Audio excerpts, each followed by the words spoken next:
there, Libra, Libra rising, and of course all of you Libra moon people out there. This is your weekly astrological and card horoscope for the week starting February 17th, 2020. And just a quick reminder for everybody out there, should you ever wish to get a session with me, you do need to go on ahead to my website. It's integrativemysticism.com. Of course, you can also just simply follow the links below. And by follow the links below, I also mean open up the down bar if you're on a mobile device, and then you'll see the links below. So what's going on when it comes to your astrology over the course of this coming week? Well, on Thursday, we've got a gorgeous aspect that actually technically goes all the way up till Saturday in its influence. And that has to do with Jupiter, the planet of luck, wealth, expansion, good fortune, and knowledge, in your fourth house of home and family, Capricorn, forming a gorgeous sextile to Neptune, the planet of inspiration, dreams, fantasy, spirituality, and sometimes illusions, in Pisces, your sixth house of work, your reputation, your schedule, and your service to others. Now, with Jupiter sextile to Neptune, there could be actually some kind of breakthrough as it relates to news coming through either family, the homestead, or maybe even a property or an investment that you have that is ultimately going to start paying off and allowing you to have either the funding or the resources to take a job or a career path or a work project or a personal path, some personal service you want to offer to the world, to the next level. Jupiter in the fourth house is all about helping you to not only get into the right atmosphere and into the right space, but also to expand the potential of what it can give you.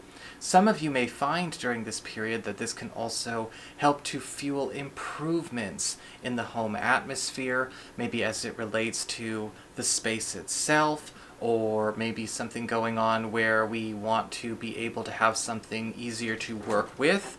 Quite possibly, in a lot of cases, with Jupiter sextile to Neptune, there may also be some kind of gift or some kind of breakthrough with even home finances that allows for a lot of you to maybe even change directions when it comes to a career path or a work path or a community that you work with as well. You've actually outgrown one, and we are moving on to a different space to work with maybe a population or with colleagues or peers that we want, because we are not only more secure, but with Jupiter in the fourth house, it is allowing us the extra resources to play with in order to make such a transition possible.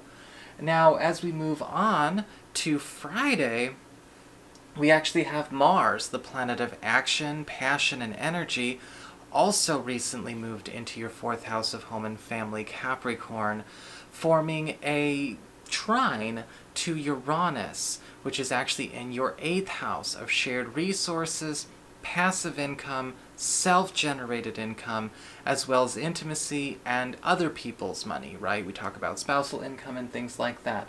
Now, Mars is going to be actually working really, really hard for you here, because there seems to be a rather large breakthrough coming on. Mars trine to Uranus is inciting Uranus's rebellious, revolutionary attitude. It's all about updates, upgrades, and change, but sometimes you gotta shake stuff around in order to make it happen. And as it relates to possibly a home or family matter, again, most likely going back to finances or maybe other people's resources or resources we share with other people, Mars is tipping the scales in your favor. This can also be really good news for those of you who maybe operate a home-based business operation, because what could be going on here is that Mars in the fourth house trine to Uranus in the eighth house is also giving you maybe a new platform to work on in some way. Destroying the old image, destroying the old structures itself, and giving you something that really actually resonates with you, but also starts to generate that value that you are looking for as well.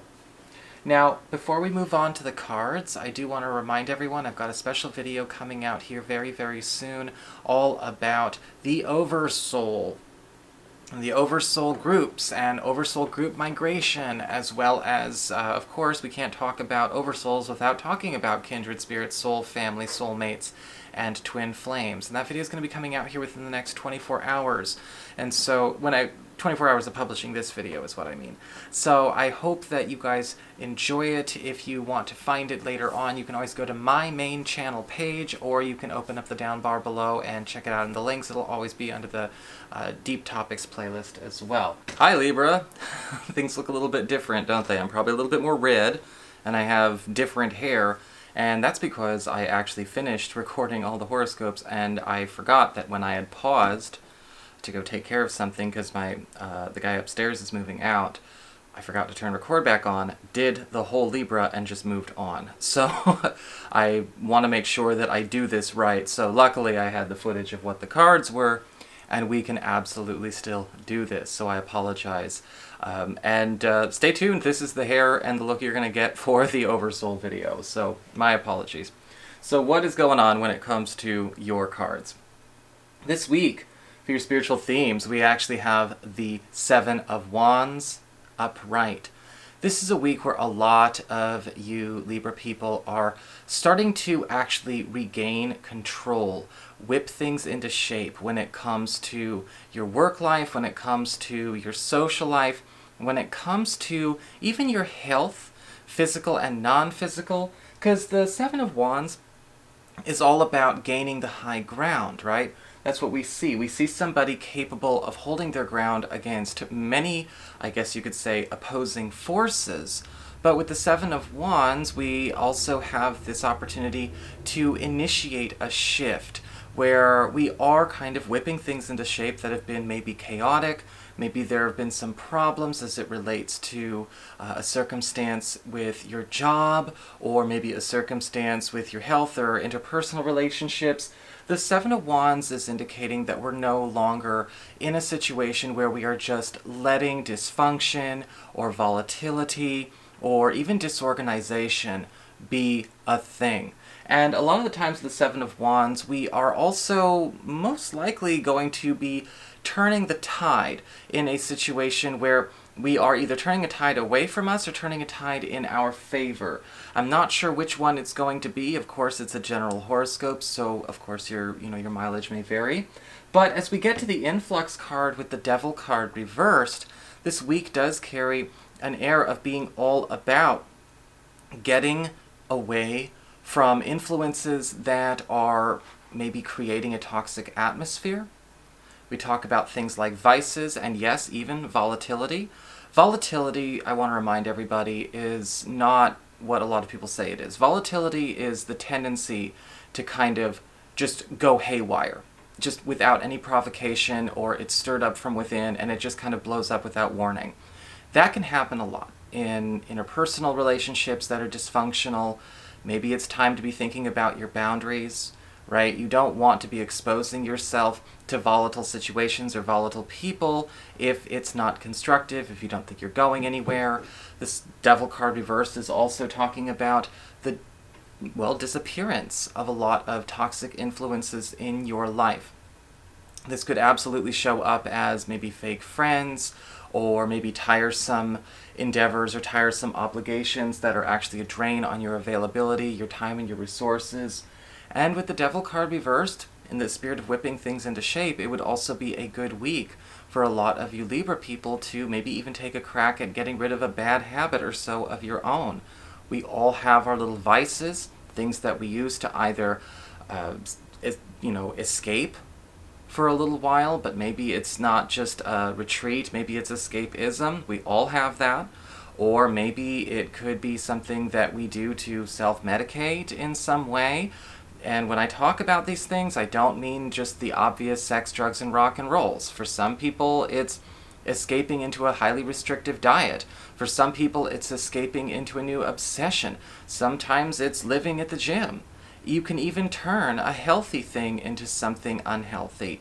And we have to pay attention with the Devil card reversed. Where is something maybe needing to go and needing to be cleared from our everyday life? This could also be, of course, the influence of other people, possibly X factors, so to speak, as it relates to our work or our personal lives. And with the Devil card reversed, the Seven of Wands upright, it's time to pay attention to that which refuses to function. When it comes to the outflux, what's going away, we have the Sun card upright. Now, to have the Sun go away or disappear is kind of interesting because I'm actually seeing the end of maybe a bit of tolerance. And I know that sounds strange. I don't want to... when I say the end of tolerance, I'm worried about bad media comprehension here. When I say the Sun card going away is the end of tolerance, again, I'm seeing the end of sort of looking the other way. Pretending something is maybe not what it is, right? With the Sun card upright, we look for the best in all things. We look for the innocence in all things. We try to bring things to a place of wholesome simplicity. But with the Sun card, we might also accidentally sugarcoat things a little bit. We may be handling people with kid gloves. We may be pretending things are okay when they are not. We are allowing ourselves to be a little bit oblivious. You have to look at things for what they really are. And in a lot of cases with the outflux of the Sun card, you may be giving certain things a pass that you know are ultimately not really applicable to your journey, or maybe not acceptable when it comes to the maintenance of true health and function within yourself or within the people that you're sharing space with. And that's okay, right? It's not about being judgmental. We are not obligated to be the rodeo clown and the therapist for every person who wants to freak out in our lives. We have to understand where it's important to also take care of ourselves and pay attention to the responsibility everyone has to what they do with their free will. And the Sun card upright says also, if this is maybe a family member or one of your kids, or maybe it's a close friend, that can be a little bit tough because we might baby them a little bit. It's the end of that now. As we get down to your mundane concerns, right? When we talk about money, social life, and relationships, for your material concerns, we actually have the Three of Pentacles in reverse. And something needs to be refined as it relates to a financial or professional priority. In a lot of cases, the Three of Pentacles reversed will give a signal that there's something going on with a team, a group that you're a part of, something that you're working on, or maybe a connection you have with a bigger entity that is maybe providing you some kind of utility. So this could absolutely be like a bank. This could be something handling maybe a home utility, or possibly even an account you have just that you've set up all by yourself. Maybe it's a service that you have. But the Three of Pentacles reversed is indicating something needs to be tweaked here. Because of the Three of Pentacles reversed, we are seeing a teamwork breakdown going on. On a personnel level, when it comes to maybe the teams you're working with as far as your job are concerned, or clients and customers, there seems to be a lack of comprehension or a lack of respect for what everyone's expertise is or what everyone's boundaries actually are. And something needs to be rearranged here. We don't want the guy who's in charge of IT being the guy who is in charge of doing surgery at the hospital either. Are people maybe making you do things that are not within your repertoire? Are people not respecting your boundaries here? Maybe there's something going on where you have people posing as one thing when they can't do it. Like I always say with my own job, I try to offer informative experiences, and I want to teach people through my work. I have no interest in being entertaining or trying to entertain people. I'll make it amusing, but I don't try to make a spectacle of myself. And I don't promise to be a therapeutic experience for people either. Maybe there are some boundaries that you need to be able to reassert or clarify, because the Three of Pentacles reverse is indicating something is kind of getting off track. In a lot of cases, this could also indicate an opportunity for you to pull in new teammates or new assistants, new accounts, new utilities, because something is failing to either do its job as it is, or it is something that is no longer applicable to your work. When you make that adjustment, you will see that things go through an immediate improvement. It's kind of like what we saw up here with Jupiter sextile to Neptune. We are making a shift in the teams that you have, working with different people, working with more highly capable people, and getting with people that are on your level, completely equal to your level in terms of talent, skill, ability, experience. And I think that that's going to be a good shift, even though it might be a bit frustrating in early parts of the week. On the external, we actually have the Fool upright. New connections coming our way, new social connections, new friends. It does look like this could easily jump in as sort of somebody that you are subbing one of this Three of Pentacles reversed people out for. The Fool card upright ultimately does indicate a bit of a culture shock, though, coming in through another person. Now, this may be somebody who has a lot in common with you, but they've made completely different life decisions in response to the stimuli that you have both encountered over the course of your development. It's almost like a chance to see yourself if you went left instead of right every time you hit a crossroads. But the Fool card is giving a chance for a fresh perspective and new talent, new skill, and new support coming into your life, both professionally and socially, depending on where you choose to apply it. As we get to the relationships area, we have the Moon upright. And there seems to be something going on with a veil, with secrets, but I'm getting a very strong impression right now. Don't take it personally. Again, erring on the side of caution. I don't want people to think I'm encouraging paranoia. I would never do that. But with the Moon card upright, we are seeing another side of a partner coming out that we don't normally see, something that they may actually keep hidden, or something that they normally don't bring out to the light of day, possibly for benign reasons. And this could be something that they don't bring out because maybe they're insecure about this side of themselves. Maybe they are ashamed of this side of themselves. However, sometimes, yes, with the Moon, there are things that people are trying to overcompensate for. They're trying to misdirect attention so nobody looks at the real them. It's all the real them, though, when we look at the Moon card upright, because the Moon is an entirely singular entity. Whether you see one side of the Moon or the other side of the Moon, remember, with the Moon, as with our own Moon, you only see one side of it at a time. You don't see the entirety of the Moon as a full sphere. So we are seeing another side that is still our partner, or still maybe this new person, right, if we're available and looking for somebody new. But we have to pay attention when it comes to this energy. Sometimes with the Moon card, how do we integrate this? How do we better articulate this? How does this become something that we can work with? Is this a side of our partner that needs to be nurtured because it's actually a really cool side that maybe they don't give enough credit or care to? Or is this a side that our partner needs help healing and clearing and moving on from? That will be shown this week, okay? So that is your horoscope. I hope you enjoyed it. If you did, don't forget to like, share, and subscribe. You know I appreciate it. And should you ever wish to get a session, go on ahead to my website. It's integrativemysticism.com.